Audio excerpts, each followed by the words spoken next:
Breaking news చూస్తున్నాం. దేశవ్యాప్తంగా సంచలనం రేపిన బుల్డోజర్ జస్టిస్ పై సుప్రీంకోర్టు ఒక కీలక తీర్పు వెలువరించింది. నిందితుల ఇళ్లను కూల్చడం చట్ట విరుద్ధమంటోంది సుప్రీం. ఇళ్లను కూల్చడం నివసించే హక్కును కాలరాయడమే అని అంటోంది. నిందితుల ఇళ్లను బుల్డోజర్లతో కూల్చడం తగదు. నిష్పాక్షిక విచారణ పూర్తి కాకుండానే నిందితుణ్ణి దోషిగా పరిగణించలేం. దోషిగా నిర్ధారించినా సరే చట్ట ప్రకారమే శిక్ష ఉంటుంది అని చెప్తోంది సుప్రీంకోర్టు. న్యాయ వ్యవస్థ స్థానాన్ని పాలనా వ్యవస్థ భర్తీ చేయలేదని కూడా కోర్టు వ్యాఖ్యానించింది. అధికారులే కోర్టుల పాత్ర పోషించడం సరికాదని అంది. బుల్డోజర్ జస్టిస్ విషయంలో కొన్ని మార్గదర్శకాలను జారీ చేసింది సుప్రీంకోర్టు.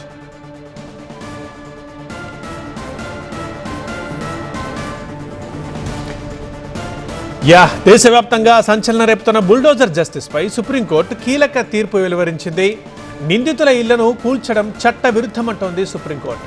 అసలు ఇళ్లను కూల్చడం అంటే అది ప్రజలు నివసించే హక్కుని కాలరాయడమే, ప్రాథమిక హక్కుకి భంగం కలిగించడమే అని అంటోంది సుప్రీం.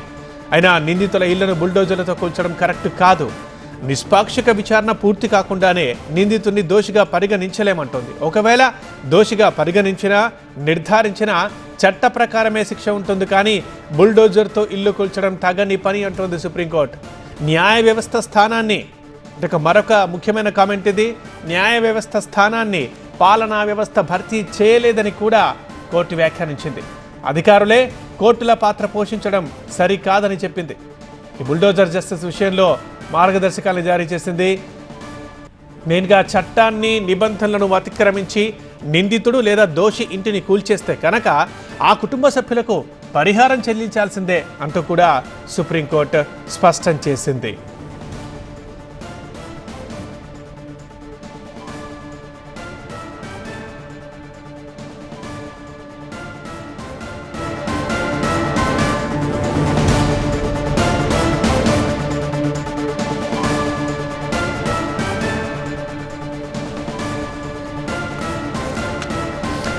రైట్, ఇక బుల్డోజర్ జస్టిస్ అనగానే మనకు ముందుగా గుర్తుకొచ్చే రాష్ట్రం ఉత్తరప్రదేశ్.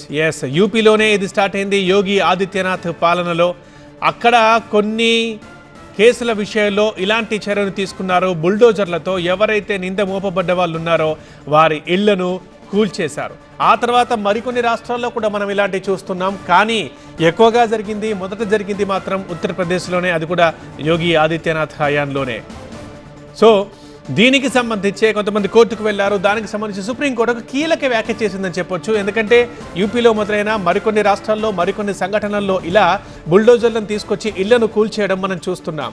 సో దీనిపై సుప్రీంకోర్టు చాలా కీలకమైన వ్యాఖ్యలు చేసింది. అసలు ఇది కరెక్ట్ కాదని చెప్తోంది. నిందితుల ఇళ్లను కూల్చడం అసలు అది చట్ట విరుద్ధం, అదొక నేరం అంటోంది సుప్రీంకోర్టు. అది నివసించే హక్కుని కాల రాయడమే అని చెబుతోంది. నిష్పాక్షిక విచారణ పూర్తి కాకుండానే ముందుగా నిందితుడిని దోషిగా పరిగణించలేం, నిర్ధారించలేం.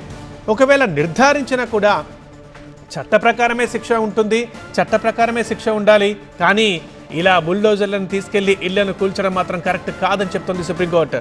అదేవిధంగా న్యాయ వ్యవస్థ స్థానాన్ని పాలనా వ్యవస్థ భర్తీ చేయలేదని, అధికారులే కోర్టుల పాత్ర పోషించడం సరి కాదని కూడా చెప్పింది.